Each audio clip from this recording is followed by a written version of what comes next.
गडचिरोली जिल्ह्यातील सामूहिक सर्पदंश घटनेतील हीच ती आश्रमशाळा, जपातले आश्रमशाळा. TV9ची टीम ग्राउंड झिरोवर आहे. अनुदानित आश्रमशाळा आहे. 1992 पासून आतापर्यंत ही शाळा कार्यरत आहे.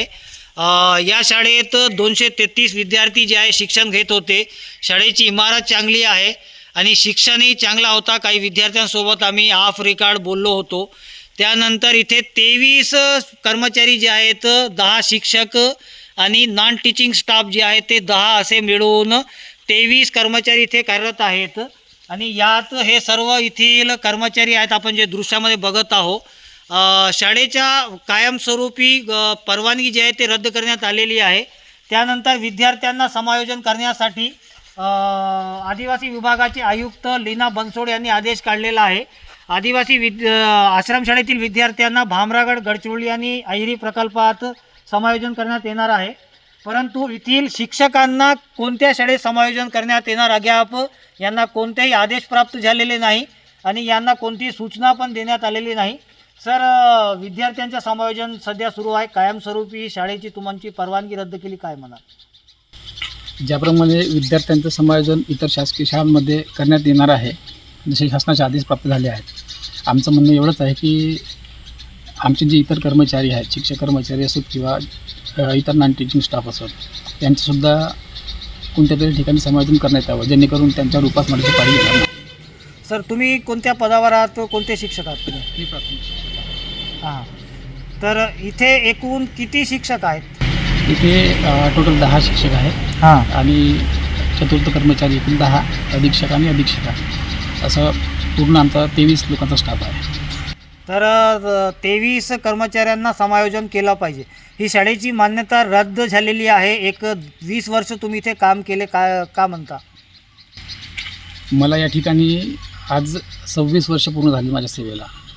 आता या ठिकाणी दुसऱ्या ठिकाणी समायोजन होऊन आम्हाला जाणे किंवा शाळा आम्हाला समायोजित न करणे, मला असं वाटतं की आमच्यावर फार मोठा अन्याय होईल. आता जे शासनाने निर्णय घेतला आणि दोषी ठरवून मुख्याध्यापक म्हणा, अधीक्षक किंवा संचालक सचिव यांच्यावर जी कारवाई केली, आता त्यांच्यावर तर कारवाई केलीच, परंतु आम्हाला कोणत्या तरी ठिकाणी समायोजन करावं एवढीच आमची मागणी आहे. तर आपल्यासोबत अजून काही शिक्षक आहेत.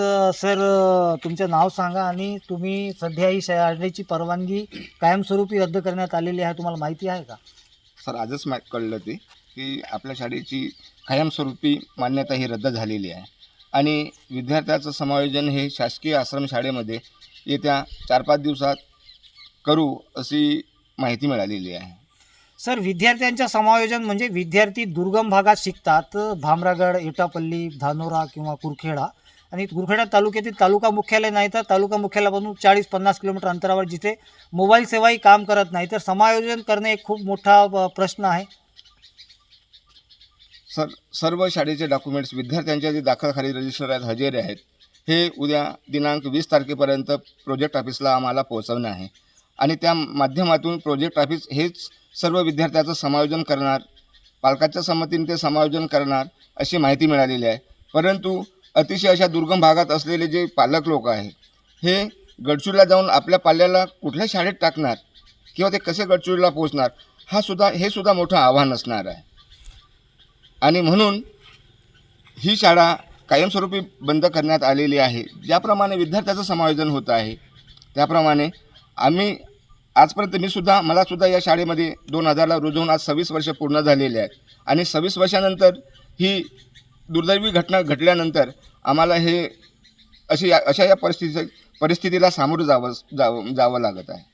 सर, एक प्रश्न की जी घटना घडली ती म्हणजे नेमक्या कोणत्या कारणाने घडली? कारण की साप शाळेत शिरला, शाळेच्या खिडकीला जाळी नव्हती, परंतु त्याच्या अगोदर 3 महिन्या अगोदरही या शाळेत साप निघाला अशी एक बातम्या ज्या आहेत तिकडे ते प्रसारित झाले.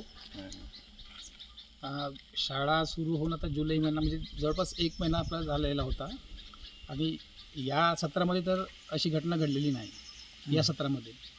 आता आमचं दुर्दैव म्हणा की 15 ऑगस्टच्या आधी अशी घटना घडली आणि आमचा विद्यार्थ्यांचा दुर्दैवंत झाला. आपल्यासोबत अजून काही शिक्षिका आहेत. मॅडम, काय म्हणाल, तुमची शाळेची परवानगी जी आहे ते कायमस्वरूपी रद्द करण्यात आले, तुम्हाला माहिती पडलं का? हो सर, आजच माहिती पडली कायमस्वरूपी बंद पडली म्हणून. तर तुमच्या विद्यार्थ्यांच्या समायोजनासाठी राज्य सरकार प्रयत्न करत आहे, परंतु तुमच्याही समायोजन झाला पाहिजे आणि कुठे झाला पाहिजे, तुम्ही काय म्हणाल? तर जसं विद्यार्थ्यांचं समायोजन शासनानं केलं आहे त्याचप्रमाणे आमचं सुद्धा कुठेतरी समायोजन करायला पाहिजे असं मी म्हणते. आणि तुम्ही काम केलेली शाळा बंद पडत आहे, तुम्हाला कसं वाटत आहे? तर आजपर्यंत इथे काम केली, मला कोणत्याही प्रकारची अडचण आलेली नाही. त्यामुळे या शाळेची म्हणजे जसं विद्यार्थ्यांचं समायोजन केलं त्याचप्रमाणे आमचं सुद्धा समायोजन करावं असं. आपल्यासोबत अजून काही शिक्षक आहेत. ताई, नेमकं काय म्हणाल? इथे ही शाळा बंद पडत आहे आणि समायोजनाचा एक मोठा प्रश्न आहे. आपल्यासोबत अजून काही शिक्षक आहेत, त्यांच्यासोबत जाणून घेऊ. ही शाळा बंद पडत आहे, समायोजनाचा एक मोठा प्रश्न आहे विद्यार्थ्यांच्या किंवा शिक्षकांच्या, काय म्हणाल? समायोजन व्हायला पाहिजे सर. आता उपासमारीची पाडी आली आमच्या सगळ्या म्हणजे फॅमिलीवर. तर आपण बघू शकतो. आणि हे जे आहेत हे छोटे कर्मचारी आहेत जे स्वयंपाक करतात किंवा शिपाई आहेत, असे छोटे कर्मचारी आहेत. मोठे कर्मचारी किंवा छोटे कर्मचाऱ्यांची मागणी आहे की समायोजन झाला पाहिजे. आणि बँकेमधून आम्ही जी ओडी वगैरे काढली होती, सर्व लाख, शाळा बंद पडल्यामुळे सर्व ओढे लाख केलेले गेले आहेत. आमचे जे कर्ज काढलं होतं ओव्हरड्राफ्ट वगैरे, बँकेने आमचे खातेच लाख केलेले आहे.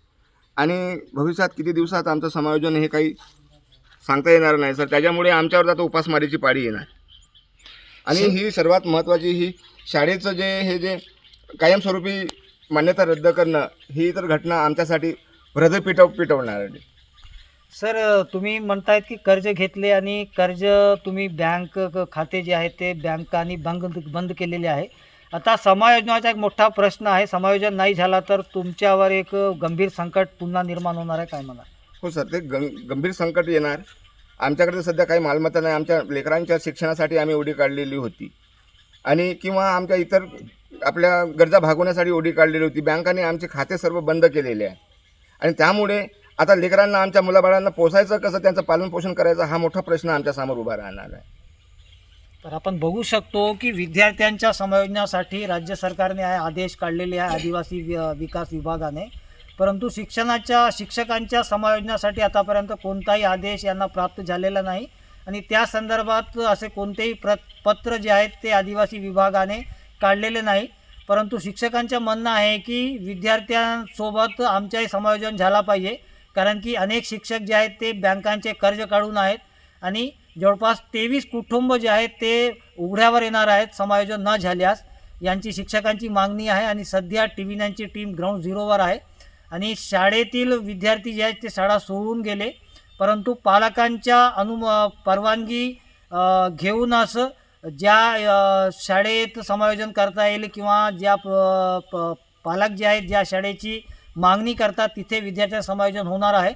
आणि शिक्षकांच्या समायोजनासाठी जे आहे ते सध्या प्रश्न प्रलंबित असून समायोजन करण्यासाठी शिक्षकांकडून मागणी जी आहे ते करण्यात येत आहे.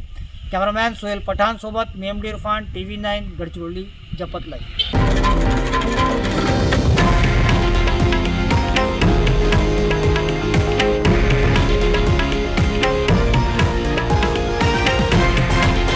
हे आहे देशातील नंबर 1 न्यूज नेटवर्क आणि आपण पाहत आहात TV9 मराठी, एकमेव.